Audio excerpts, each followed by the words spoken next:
it was a long day. You were so close in the end. Yeah, incredibly long day, but hell of an effort from the boys. Every bowler, every fielder really put everything into it today. Thought the energies were excellent from 11 o'clock till 6:30 this evening. So couldn't have asked for much more. Unfortunately, and we didn't get across the line. A little bit disappointing, but really can't fault anything. Hashim Amla kept all you guys at bay the whole day, and he only scored 37. Yeah, I chatted to him there. I said, you're obviously not going for a 100-ball contract, so tried to get into his head a little bit there. But he's an incredible batsman. Once he's in his bubble like that and he gets into his own space, he doesn't let much through.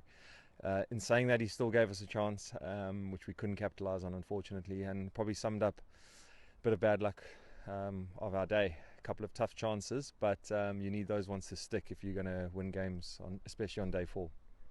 I know nobody means to drop catches, but it wasn't a difficult one that was dropped, and I won't mention the guy because I know he's probably embarrassed a bit, but how deflating was that? Because with 17 overs to go, you had the chance to get him out. Yeah, pretty deflating, but again, we never really showed that. The guys just kept going, and they kept going throughout the day. It was actually quite easy to lead them there because there was no time during the day that I felt like I had to pick them up or give them anything. Everyone wanted to be out there, and we just felt we were always close. And some of those ones that were hitting gloves and that could have just popped straight up. It was always happening. Even with Felix spitting a few out the rough there was brilliant. So tough to pick again.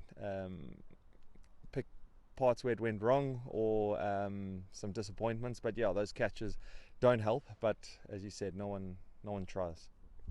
Did the wicket behave the way you thought it might have done today? Because from afar it looked as though it was all right today. Yeah, it did. Probably not how we expected it to behave with the lights on all day and just a little bit of cloud around. We probably expected it to nip a little bit more. And even from last evening when a couple kept low, it seemed to bounce pretty true today. I spoke to Hash out there, and we both agreed it was probably the closest we've both seen a pitch to a test wicket in England in a very long time. Even the bounces there that we were bowling right in the last half an hour were still really going through to Rues, and again we still took 6 wickets today. So I thought it was a pretty even pitch. Although that heavy roller this morning maybe just took the last little bit of life out of it, but. Again, we stuck to our guns. We bowled straight as the scoreboard showed. And once a guy like Hash gets into that bubble and into that zone, it just proves why he's one of the best in the world. Just an incredible amount of maidens bowled today. It was over 60 odd or something like that in the innings, which is amazing.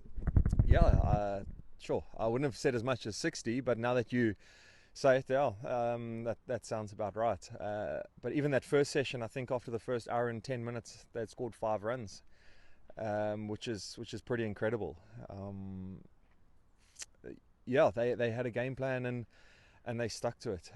Again, led and batting around Hash made it difficult, but I can't think of anything that we didn't leave out there today. From spin to bounces to bowling straight, we gave it everything we could.